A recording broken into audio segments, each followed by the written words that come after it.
വിശുദ്ധ കുർബാനയിൽ രണ്ടാമത്തെ ഭാഗമാണ് വചന ശുശ്രൂഷ.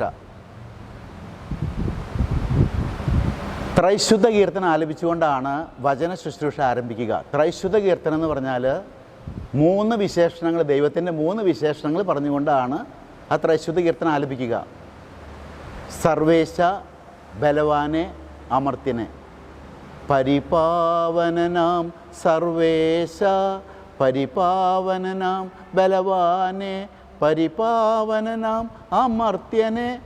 ഞാൻ കുട്ടികളുടെ ക്ലാസ്സിൽ ഇത് പാടിക്കൊടുത്തിട്ട് 3 വിശേഷങ്ങൾ ഏതാണെന്ന് വെച്ചപ്പോൾ ഒരു കൊച്ചു പറഞ്ഞു പരിപാവനമാം പരിപാവനമാം പരിപാവനമാം. അവർക്ക് മനസ്സിലായില്ല എന്താ പറഞ്ഞതെന്ന്.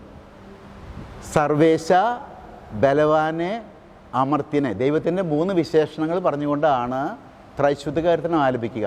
നമ്മളിവിടെ മാലാഖമാരോട് ചേർന്ന് ദൈവത്തിൻ്റെ വചനം കേൾക്കാനുള്ള സന്തോഷം തുള്ളിച്ചാടി പ്രകടിപ്പിക്കുന്നൊരു പാട്ടാണിത്. ചില പള്ളികളിലൊക്കെ കൊച്ചുകുട്ടികൾ ഈ പാട്ട് പാടുമ്പോൾ ഡാൻസ് ചെയ്യണം കണ്ടിട്ടുണ്ട്, കുഞ്ഞു പിള്ളേർ മുമ്പിൽ നിന്നിട്ട്. കറക്റ്റ് ഈ സമയത്തെ ടെമ്പോ അതാണ്. ദൈവത്തിൻ്റെ അപ്പൻ്റെ സ്വരം കേൾക്കാൻ പോവുകയാണ്. അതിലൊരു സന്തോഷം പ്രകടിപ്പിക്കുന്ന പാട്ടാണ് ഈ ത്രൈശുദ്ധ കീർത്തനം.